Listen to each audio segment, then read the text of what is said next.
ਸਾਰੇ ਭੈਣ ਭਰਾਵਾਂ ਨੂੰ ਜੈ ਮਸੀਹ ਦੀ। ਧੰਨਵਾਦ ਕਰਦਾ ਹਾਂ ਕਿ ਪ੍ਰਭੂ ਨੇ ਮੈਨੂੰ ਕਾਫੀ ਸਮੇਂ ਤੋਂ ਉਪਰੰਤ ਆਪ ਸਭ ਦੇ ਨਾਲ ਪ੍ਰਭੂ ਦੇ ਵਚਨ ਦੇ ਵਿੱਚ ਜੁੜਨ ਦੇ ਲਈ ਬਲ ਦਿੱਤਾ ਹੈ। ਮੈਂ ਆਪ ਸਭ ਦੀਆਂ ਪ੍ਰਾਰਥਨਾਵਾਂ ਦੇ ਲਈ ਧੰਨਵਾਦ ਕਰਦਾ ਜੋ ਤੁਸੀਂ ਮੇਰੇ ਲਈ ਲਗਾਤਾਰ ਕਰ ਰਹੇ ਹੋ। ਅਸੀਂ ਅੱਜ ਦੇ ਵਚਨ ਦੇ ਵਿੱਚ ਜਾਣ ਤੋਂ ਪਹਿਲਾਂ ਅਸੀਂ ਪ੍ਰਾਰਥਨਾ ਵਿੱਚ ਜਾਵਾਂਗੇ। ਦਇਆਲੂ ਪ੍ਰਭੂ, ਅਸੀਂ ਤੇਰਾ ਧੰਨਵਾਦ ਕਰਦੇ ਹਾਂ ਤੇਰੇ ਪਵਿੱਤਰ ਪ੍ਰੇਮ ਦੇ ਲਈ ਜੋ ਤੁਸੀਂ ਸਾਡੇ ਨਾਲ ਪ੍ਰਭੂ ਯਿਸੂ ਮਸੀਹ ਦੇ ਨਾਲ ਨਿਤ ਪ੍ਰਤੀ ਦਿਨ ਪਰਮੇਸ਼ਰ ਪਿਤਾ ਪ੍ਰਗਟ ਕਰਕੇ ਆਪਣੇ ਰਾਜ ਵਿੱਚ ਸਾਨੂੰ ਚਲਾਉਂਦੇ ਹੋ। ਸਾਡੇ ਵਿੱਚ ਯੋਗਤਾ ਨਹੀਂ ਹੈ, ਪਰ ਆਪ ਨੇ ਇਹ ਯੋਗਤਾ ਆਪਣੇ ਪੁੱਤਰ ਦੇ ਨਾਲ ਸਾਡੇ ਵਿੱਚ ਭਰੀ ਹੋਈ ਹੈ ਕਿ ਅਸੀਂ ਉਸ ਵਿੱਚ ਤੇਰੇ ਪ੍ਰੇਮ ਦੇ ਨਾਲ ਜਿੰਨਾ ਸਫ਼ਰ ਆਪ ਸਾਨੂੰ ਦੇ ਰਹੇ ਹੋ, ਅਸੀਂ ਤੇਰੇ ਪ੍ਰੇਮ ਦੀ ਭਗਤੀ ਕਰਦੇ ਹੋਏ ਤੇਰੇ ਸਵਰਗ ਰਾਜ ਦੀ ਜਿਉਂਦੀ ਆਸ ਦੇ ਵਿੱਚ ਬਤੀਤ ਕਰਦੇ ਹਾਂ। ਅੱਜ ਦੇ ਵਚਨ ਨੂੰ ਅਤੇ ਸੁਣਨ ਵਾਲੇ ਸਾਰੇ ਭਾਈ ਭੈਣਾਂ ਨੂੰ ਤੇਰੇ ਹੱਥਾਂ ਵਿੱਚ ਸੌਂਪਦੇ ਹੋਏ ਇਹ ਬੇਨਤੀ ਮੁਕਤੀ ਦਾਤੇ ਪ੍ਰਭੂ ਯਿਸੂ ਮਸੀਹ ਦੇ ਪਵਿੱਤਰ ਤੇ ਸਮਰਥੀ ਨਾਮ ਵਿੱਚ ਹੋ ਕੇ ਮੰਗਦੇ ਹਾਂ, ਆਮੀਨ। ਪਿਆਰੇ ਅਜ਼ੀਜ਼, ਮੈਂ ਅੱਜ ਇੱਕ ਖਾਸ ਵਿਸ਼ੇ ਦੇ ਨਾਲ ਆਪ ਦੇ ਨਾਲ ਜੁੜਿਆ ਹਾਂ ਔਰ ਇਹ ਵਿਸ਼ਾ ਹੈ ਪ੍ਰਭੂ ਯਿਸੂ ਮਸੀਹ ਦੀ ਚਰਮ ਆਦਰਸ਼ ਸੇਵਾ ਦਾ, ਜਿਸ ਦਾ ਵਿਸ਼ਾ ਹੈ ਸੇਵਾ ਦਾ ਚਰਮ ਅੰਤਿਮ ਆਦਰਸ਼। ਅੱਜ ਬਹੁਤ ਸਾਰੇ ਲੋਕ ਦੁਨੀਆ ਦੇ ਵਿੱਚ ਗੁੱਡ ਫਰਾਈਡੇ ਅਤੇ ਈਸਟਰ ਦੇ ਵੇਖੇ ਵਿੱਚ ਗੰਭੀਰ ਹੁੰਦੇ ਨੇ, ਕਈ ਹਰਸ਼ੋ ਉਲਾਸ ਮਨਾਉਂਦੇ ਨੇ, ਕਈ ਤਰ੍ਹਾਂ ਦੇ ਅਲੱਗ-ਅਲੱਗ ਤਰੀਕਿਆਂ ਦੇ ਨਾਲ ਉਸ ਦੀ ਮਹਿਮਾ ਅਤੇ ਵਡਿਆਈ ਕਰਨ ਦੇ ਲਈ ਰੂਬਰੂ ਹੁੰਦੇ ਨੇ। ਪਰ ਜੋ ਮੇਰੇ ਸਾਹਮਣੇ ਪ੍ਰਭੂ ਨੇ ਆਪਣੇ ਵਚਨ ਦੇ ਨਾਲ ਮੈਨੂੰ ਵਚਨ ਦਿੱਤਾ ਹੈ, ਇਸ ਪਰਮੇਸ਼ਵਰ ਦੇ ਸੇਵਾ ਦੇ ਅੰਤਿਮ ਆਦਰਸ਼ ਨਮੂਨੇ ਦੇ ਵਜੋਂ ਉਹ ਮੈਂ ਆਪ ਦੇ ਨਾਲ ਵੰਡਣ ਜਾ ਰਿਹਾ ਹਾਂ, ਤਾਂ ਕਿ ਅਸੀਂ ਉਸ ਸੇਵਾ ਦੇ ਆਦਰਸ਼ ਦੇ ਨਮੂਨੇ ਬਣ ਕੇ ਜਿਸ ਦੇ ਲਈ ਪਰਮੇਸ਼ਰ ਨੇ ਮੈਨੂੰ ਅਤੇ ਆਪ ਨੂੰ ਚੁਣਿਆ ਹੈ ਜਾਂ ਚੁਣਨ ਜਾ ਰਿਹਾ ਹੈ, ਅਸੀਂ ਉਸ ਦੇ ਵਿੱਚ ਉਸ ਦੀ ਮਹਿਮਾ ਦਾ ਪ੍ਰਤੀਕ ਚਿੰਨ੍ਹ ਬਣ ਸਕੀਏ ਅਤੇ ਉਸ ਦੇ ਨਾਲ ਉਸ ਦੇ ਰਾਜ ਵਿੱਚ ਹਮੇਸ਼ਾ ਹਮੇਸ਼ਾ ਦੇ ਨਾਲ ਰਾਜ ਦੀ ਸ਼ਾਂਤੀ ਦੇ ਵਿੱਚ ਪਾਏ ਜਾ ਸਕੀਏ। ਮੈਂ ਇਸ ਜੋ ਵਚਨ ਨੂੰ ਲਿਆ ਹੈ ਉਹ ਵਚਨ ਯਹੋਨਾ ਦੀ ਅੰਜੀਲ ਉਸ ਦਾ 13 ਅਧਿਆਏ ਉਸ ਦੀ 1 ਆਇਤ ਤੋਂ ਲਿਆ ਹੈ। ਲਿਖਿਆ ਹੈ, ਫਸਹ ਦੇ ਤਿਉਹਾਰ ਤੋਂ ਪਹਿਲਾਂ ਯਿਸੂ ਨੇ ਜਾਣ ਕੇ ਭਾਈ ਮੇਰੀ ਘੜੀ ਆ ਪਹੁੰਚੀ ਹੈ, ਜਾਂ ਮੈਂ ਇਸ ਜਗਤ ਨੂੰ ਛੱਡ ਕੇ ਪਿਤਾ ਕੋਲ ਜਾਵਾਂ, ਆਪਣੇ ਨਿਜ ਲੋਕਾਂ ਨਾਲ ਜਿਹੜੇ ਜਗਤ ਵਿੱਚ ਸਨ ਪਿਆਰ ਕਰਕੇ ਉਹਨਾਂ ਨੂੰ ਅੰਤ ਤੋੜੀ ਪਿਆਰ ਕਰਦਾ ਰਿਹਾ। ਬੜਾ ਦਿਲਚਸਪ ਔਰ ਬੜਾ ਮਹਿਮਾਯੋਗ ਇਹ ਵਚਨ ਹੈ ਜਿਹੜਾ ਪਰਮੇਸ਼ਵਰ ਨੇ ਮੈਨੂੰ ਅਤੇ ਆਪ ਨੂੰ ਸਮਝਾਉਣ ਦੇ ਲਈ ਦਿੱਤਾ ਹੈ। ਦੂਸਰੇ ਸ਼ਬਦਾਂ ਦੇ ਵਿੱਚ ਵੇਖੀਏ ਤਾਂ ਇੱਥੇ ਜੋ ਮੈਂ ਪੜ੍ਹਿਆ ਹੈ ਉਹਦੇ ਵਿੱਚ ਇਹ ਲੱਗਦਾ ਹੈ ਕਿ ਇਸ ਦਾ ਜੋ ਅਰਥ ਹੈ ਪੂਰਨ ਹੋਣ ਦੇ ਲਈ, ਪੂਰਨ ਪ੍ਰੇਮ ਦੇ ਨਾਲ ਪਰਮੇਸ਼ਵਰ ਨੇ ਸੰਸਾਰ ਨਾਲ ਸੰਪੂਰਨ ਪਿਆਰ ਕੀਤਾ। ਦੂਸਰੇ ਸ਼ਬਦਾਂ ਦੇ ਵਿੱਚ ਦੇਖੀਏ, ਪਾਪੀਆਂ ਨਾਲ ਸੰਪੂਰਨ ਪਿਆਰ ਕੀਤਾ। ਔਰ ਇਸ ਦੇ ਵਿੱਚ ਅਸੀਂ ਦੇਖ ਸਕਦੇ ਹਾਂ ਕਿ ਉਹ ਪ੍ਰੇਮ, ਕਰੁਣਾ ਅਤੇ ਉਸ ਦੇ ਆਮ ਕਿਰਪਾ ਦੇ ਨਾਲ ਸ਼ਾਮਿਲ ਕੀਤਾ ਗਿਆ, ਪਰ ਆਪਣੇ ਆਪ ਨੂੰ ਪਰਿਪੂਰਨ ਬਚਾਉਣ ਵਾਲੇ ਪ੍ਰੇਮ ਦੇ ਨਾਲ ਪ੍ਰੇਮ ਕੀਤਾ। ਇਹ ਪ੍ਰਗਟ ਹੁੰਦਾ ਹੈ। ਪਰ ਇਸ ਪ੍ਰੇਮ ਦੇ ਵਿੱਚ ਬਹੁਤ ਸਾਰੀਆਂ ਗੱਲਾਂ ਹੈ ਜਿਹੜੀਆਂ ਮੈਂ ਆਪ ਦੇ ਨਾਲ ਸਾਂਝੀਆਂ ਕਰ ਸਕਦਾ ਹਾਂ। ਸਾਡੇ ਯਿਸੂ, ਸਾਡੇ ਮੁਕਤੀ ਦਾਤਾ, ਸਾਡੇ ਪ੍ਰਭੂ ਦਾ ਪਿਆਰ ਕਿੰਨਾ ਅਨੋਖਾ ਹੈ ਜੇ ਅਸੀਂ ਉਹਨੂੰ ਵੇਖੀਏ। ਕਿਸੇ ਦਾ ਵੀ ਪਿਆਰ ਇੰਨਾ ਅਨੋਖਾ ਨਹੀਂ ਸੀ। पहली गल असी देखते हाँ, परमेश्वर परम पवित्र है, और जिहड़ा परम पवित्र है असी उस परमेश्वर दे कोल नहीं सी जा सकते। क्यों? क्योंकि असी पापी सां, और असी जन्म तो पापी सां, जिस दे बारे दाऊद अपने भजन 51 दे 5 दे विच जदों असी पढ़ते हैं तो वह कहता है कि मैं मां दी कुख तो ही पाप दे नाल पैदा होया। असी पवित्र नहीं सी, असी पाप दे विच पैदा होए, क्योंकि साडे बाबे आदम ने पाप कीता। पाप की है? पाप है परमेश्वर दे हुक्म दी उलंघना करना। उन्होंने उलंघना की, अते जिन्ने भी मनुख उस तो पैदा होए और अगे पैदाइश वधी है, वो सब पाप दे विच सी। इसे करके तो रोमिया की पुस्तक उसके 3:23 दे विच पौलुस रसूल साफ रीति नाल आखदा है, सबना ने पाप कीता ते परमेश्वर दी महिमा तो रहत है। इहदा मतलब वो परम पवित्र परमेश्वर है, उसके अगे पापी मनुख अते पाप उसके अगे खलो नहीं सकता है। और दूसरी गल, उस पवित्रता दे विच जदों असी उसके अगे पापी सी, तो दूसरी गल साडे मोहरे आ जाती है पाप। पाप तो मौत आई है, और ये मौत साडे सबना दे विच फैलर गई है, और इस मौत ने सबना मनुखों दे विच राज कीता। जदों असी रोमिया 5:12 पढ़ते हाँ, तो उस विच असी वेखदे हाँ, एक मनुख तो मौत आई अते मौत सबना मनुखों दे विच फैलर गई, अते उसने मनुखों दे विच राज किया। ये जो वचन मैं पढ़िया है, फसा दे त्योहार तो पहला यीशु ने जान के मेरी घड़ी आ पहुंची है। इस सेवा का अंतिम चरण मेरे अते आप दे लई सी प्यारो। ये कोई सौखा नहीं सी, इसलिए असी ये कहते हाँ कि साडे प्रभु का प्यार कितना अनोखा सी। ये परमेश्वर का वो प्रेम सी जिहड़ा मेरे अते आप दे लई प्रगट किया गया 2022 साल पहला, जिसदा अज दुनिया अलग अलग तरीकों के नाल उसनूं प्रगट करती है अते उस दे जशन नूं मनाउंदी है। पर मैं आपनूं ये दसना चाहुंदा हां, वो यीशु जिहड़ा अनोखा सी, जिसका प्यार अनोखा सी, जिसका प्यार परमेश्वर दे उस महानतम प्यार दे विच प्रगट होया है कि वो पवित्रता दे विच मैनू किवें ले आ सकता है, क्योंकि वो पवित्र है। तो पहला पतरस 1:16 दे विच कहंदा, मैं पवित्र हाँ तुसी भी पवित्र बनो। इहदा मतलब मैं पवित्र बन किदां सकदा हाँ? इत्थे वो यीशु जिसने क्या घड़ी, वो घड़ी आ पहुंची है। वो किहड़ी घड़ी है? मेरे अते आप दे पापां नूं छुटकारा देण वाली घड़ी। मैं अपनी कोशिश दे नाल, अपने पापां दे नाल, अपनी योग्यता दे नाल, अपने चंगे कर्मां दे नाल मैं इस घड़ी नूं जिहड़ी पवित्रता दे नाल वो मैनूं देण जा रहा सी, मैं प्राप्त नहीं सी कर सकदा। मैं जिन्ने मर्जी चंगे काम कर लेंदा, जिन्ने मर्जी मैं लंगर ला दिंदा, जिन्ना मर्जी पानी, जिन्ना मर्जी अन्नियां नूं कोड़ियां दे विच जाके मैं सेवा करदा, पर वो मैनू पाप तो छुटकारा नहीं सी दे सकती, नहीं सी दे सकती। पर इत्थे परमेश्वर ने अपने अनोखे प्यार नूं मेरे अते आप दे लई प्रगट किया है। इसलिए इत्थे लिखिया है, अपने निज लोकां नाल जिहड़े जगत विच सन प्यार करके उन्हां नूं अंत तोड़ी प्यार करता रहा। अज भी वो परमेश्वर प्यार करने वाला परमेश्वर मैनू परमेश्वर दी पवित्र हजूरी विच ले जाउण दे लई मैं परमेश्वर दे अद्भुत वचन नूं ऐतवार दे विच साझा कर रहा सां। की साझा कर रहा सी? मैं परमेश्वर दी हजूरी विच परमेश्वर दे सामने नहीं सी जा सकता, क्योंकि पाप दे विच सी।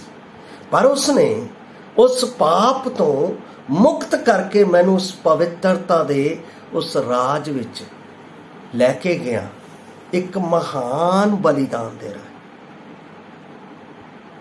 महान बलिदान दे रहा, जिस दे अगे कोई जा नहीं सी सकता, जिस दे अगे कोई खलो नहीं सी सकता, जिस नूं कोई देख नहीं सी सकता, क्योंकि वह परम पवित्र परमेश्वर सी।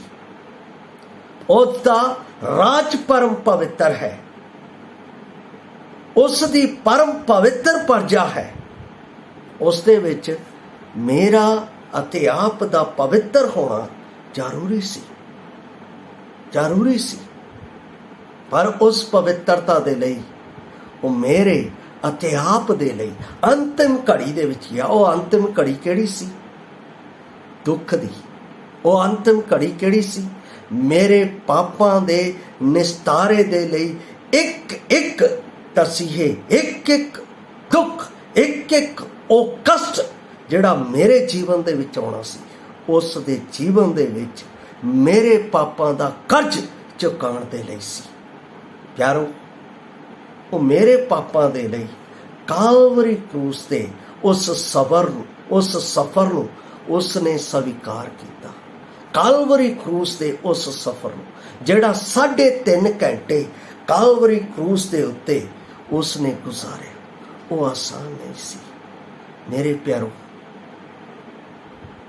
मेरे बॉडी दे, मेरे शरीर दे अंतरात्मा तक जो एक एक पाप मैं कीता होया सी, चाहे वो देखण दे नाल सी, चाहे वो बोलण दे नाल सी, चाहे वो सुणन दे नाल सी, चाहे वो धोखेधड़ी दे नाल सी, चाहे वो बुराई दे नाल सी, चाहे वो घमंड दे नाल सी, चाहे वो किसे दी चुगली दे नाल सी, चाहे वो किसे निंदा दे नाल सी, चाहे किसे लोभ दे नाल सी, हर एक पाप दा कर्ज उसने वो कालवरी क्रूस दे सफर दे उत्ते मेरे अते आप दे लई स्वीकार किया। उसने कालवरी क्रूस तो जाण तो पहला गत समनी दे बगीचे दे विच परमेश्वर दे अगे प्रार्थना करके कहा, परमेश्वर मेरी नहीं तेरी इच्छा पूरी हो। अपने आप नूं मेरे लई परमेश्वर पिता दे अगे मेरे पापां दा कर्ज चुकाउण दे लई समर्पित कर दिता। कौन है अज इस दुनिया दे विच, इस संपूर्ण ब्रह्मंड और इस संपूर्ण जगत दे विच जिहड़ा मेरे पापां दे लई अपने आप नूं उस कालवरी क्रूस दे उत्ते दे सके? कोई भी नहीं, कोई भी नहीं। पर इत्थे वो कहंदा है, फसा दे त्योहार तो पहला यसू ने जान के कहा, मेरी घड़ी आ पहुंची है। कि ये दर्द है मेरे विच, ये तकलीफ है मेरे विच, मैं इसनूं नित प्रतिदिन अपने विच जानदा हाँ ते महसूस करदा, क्योंकि मैं एवें ओदी हजूरी विच नहीं जा सकिया, एवें ओदे अगे नहीं खलो सकिया। उस दे लई खलोण दे लई, परमेश्वर दे अगे धन्नवाद देण दे लई, परमेश्वर दे अगे उसकी वडियाई करन दे लई उसने मेरे जीवन नूं बचाउण दे लई एक कीमत अदा की है उस कालवरी क्रूस दे उत्ते। वो कड़ी दे लई, वो मेरे लई, मेरे जीवन दे लई एक आदर्श बनिया है। वो आदर्श बनिया। यसू जानदा सी सब कुछ पिता ने उस दे हथ विच कर दिता है।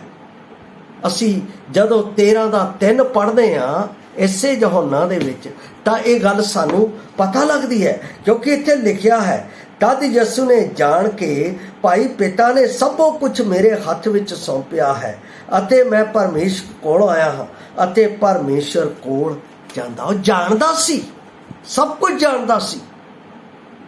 वो जानदा सी कि कुछ समय बाद ही वो परमेश्वर दे सिंहासन दे असीन होवेगा, परमेश्वर दे नाल होवेगा।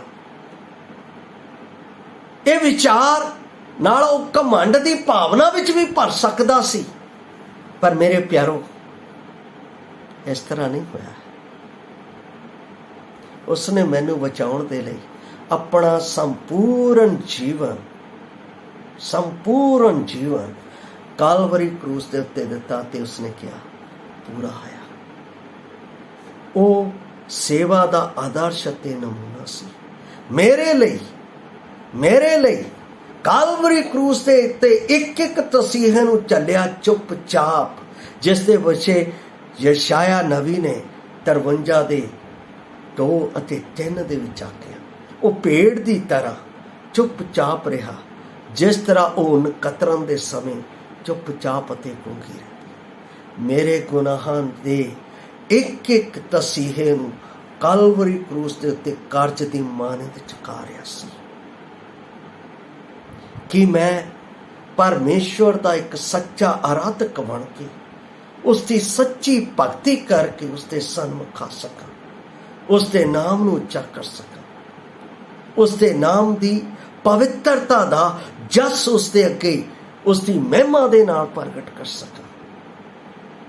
ये मेरे विच खूबी आ लिया, ये मेरे प्रभु यसु मसीह दे महान बलिदान दे राही होया है। उस सेवा का अंतिम आदर्श नमूना सी कि अज असी उस आदर्श अते उस नमूने दे राह दे विच चल रहे हैं। साडी अज दी भगती की हो चुकी है, साडी अज दी भगती दा नमूना की बनया होया है। असी गल्लां करन वाले नहीं, असी उस तरह बणीए जिस तरह मेरा यसु बनया है, जिस तरह मेरा यसु मैनू आदर्श बनाउण दे लई, मैनू परमेश्वर पिता दे सन्मुख प्रगट करन दे लई अपनी जान नू कालवरी क्रूस दे उत्ते दे गया अते मैनू पुनर्जीवंत करन दे लई वो पुनर्थ होया, वो जीवंत उठ्या, जी उठ्या परमेश्वर, कि मैं उस जीवित परमेश्वर की जीवित आराधना उस विच कर सकां। यही गल तां पौलुस रसूल अपने जीवन दे विच गलातियां 2:20 दे विच आखदा है, हुण मैं जिंदा नहीं क्योंकि मसीह मेरे विच जिंदा है, मसीह मेरे विच जिंदा है। मसीह जिंदा है तो मसीह की तरह उसदी प्यारो भक्ति करो, मसीह की तरह अपना जीवन व्यतीत करो, भंगड़े पा के नहीं,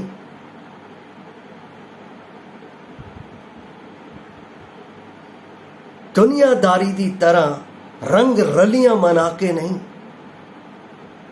आदर्श दे नाल जिस तरह प्रभु परमेश्वर की इस धरती दे उत्ते रह के आदर्श दे नाल, गंभीरता दे नाल, आदर दे नाल, सत्कार दे नाल, महिमा दे नाल, पवित्रताई दे नाल, प्रेम दे नाल उहदी भगती करदा सी, उसे तरह असी भी उसकी भगती करना, उसके प्रेम दे विच जिसकी वो गल करदा है, अपने निज लोकां नाल जिहड़े जगत विच सन, असी जगत विच हां, असी उस दे नमूने वजों, उस दे नमूने दे उस कारज दे नाल असी उसकी भगती करते हुए उसते, क्योंकि उसने मेरे पापां दा कर्ज कालवरी क्रूस के उत्ते चुका दिता है। हुण मैनू वो करन दी लोड़ नहीं, हुण मैनू पवित्रता दे नाल उहदे नेड़े आउण दी लोड़ है कि मैं उसकी भगती करां। पहला पतरस 1:3 दे विच पतरस परमेश्वर पिता दी उस भगती नूं मेरे अते आप दे लई करन नूं कह रहा है। मैं वो आप दे अगे पढ़ रहा हाँ। इत्थे कहंदा है, मुबारक है साडे प्रभु यसु मसीह दा परमेश्वर अते पिता, जिन्हें मेरे लई सेवा दे अंतिम आदर्श नूं पिता दे अगे पवित्रताई दे लई मैनू रच लिया। कहंदा है, मुबारक है साडे प्रभु यसु मसीह दा परमेश्वर अते पिता, जिन्हें अपनी अत दया दे अनुसार यसु मसीह दे मुर्दियां विचों जी उठण दे कारण सानू जिउंदी आस लई नवें सिरों जन्म दिता है।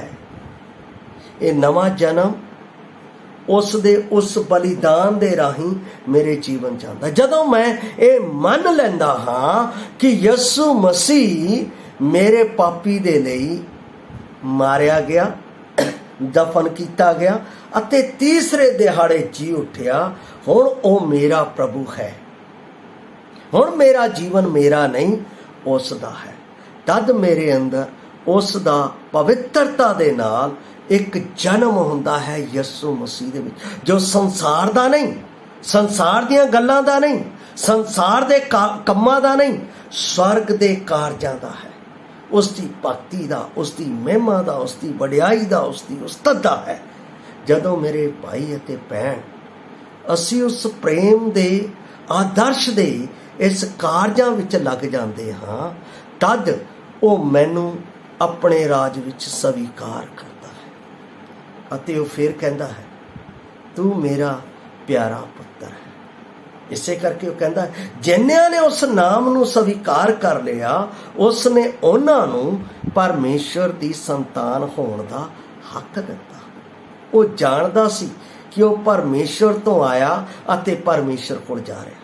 ਤੇ ਮੈਂ ਵੀ ਜਦੋਂ ਇਹ ਨਵਾਂ ਜਨਮ ਲੈ ਲਿਆ ਤਾਂ ਮੈਨੂੰ ਇੱਕ ਜਿਉਂਦੀ ਆਸ ਦਾ ਵਾਅਦਾ ਮਿਲ ਜਾਂਦਾ, ਜਿੱਥੇ ਉਹ ਹੈ ਉੱਥੇ ਮੈਂ ਵੀ ਹਾਂ। ਮੇਰੇ ਪਿਆਰੇ ਅਸੀਸ, ਕਿੰਨਾ ਸੁੰਦਰ ਹੈ ਪਰਮੇਸ਼ਵਰ ਦਾ ਅਦਭੁਤ ਵਚਨ। ਆਪਣੇ ਨਿਜ ਲੋਕਾਂ ਦੇ ਨਾਲ ਜਿਹੜੇ ਜਗਤ ਵਿੱਚ ਸਨ, ਪਿਆਰ ਕਰਕੇ ਉਹਨਾਂ ਨੂੰ ਅੰਤ ਤੋੜੀ ਪਿਆਰ ਕਰਦਾ ਹੈ। ਸਵਰਗ ਤੱਕ ਉਹ ਮੇਰੇ ਨਾਲ ਪਿਆਰ ਕਰਦਾ ਹੈ। ਜਿਹੜਾ ਸਵਰਗ ਤੱਕ ਪਿਆਰ ਕਰਦਾ ਹੈ, ਅਸੀਂ ਉਸ ਦੀ ਪਵਿੱਤਰਤਾ ਦੇ ਆਦਰਸ਼ ਨਮੂਨੇ ਬਣ ਕੇ ਉਹਦੀ ਭਗਤੀ ਕਰਦੇ ਹੋਏ ਉਹਦੇ ਰਾਜ ਵਿੱਚ ਚਲੀਏ ਤੇ ਉਹਦੇ ਨਾਲ ਪਾਏ ਜਾਈਏ। ਅਜਿਹਾ ਹੋਣ ਦੇ ਲਈ ਮੈਂ ਬੇਨਤੀ ਕਰਦਾ ਹਾਂ, ਔਰ ਅਜਿਹਾ ਹੋਣ ਦੇ ਲਈ ਅਸੀਂ ਦਿਨ ਪ੍ਰਤੀ ਦਿਨ ਉਸ ਦੇ ਵਚਨ ਦੇ ਨਾਲ ਚੱਲਣ ਦਾ ਆਪਣੇ ਜੀਵਨ ਦੇ ਵਿੱਚ ਉਸ ਦੇ ਕੋਲ ਬਲ ਮੰਗਦੇ।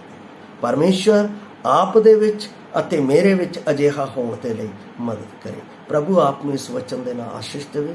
ਜੈ ਮਸੀਹ ਦੀ। ਮਾਰਾਨਾਥਾ।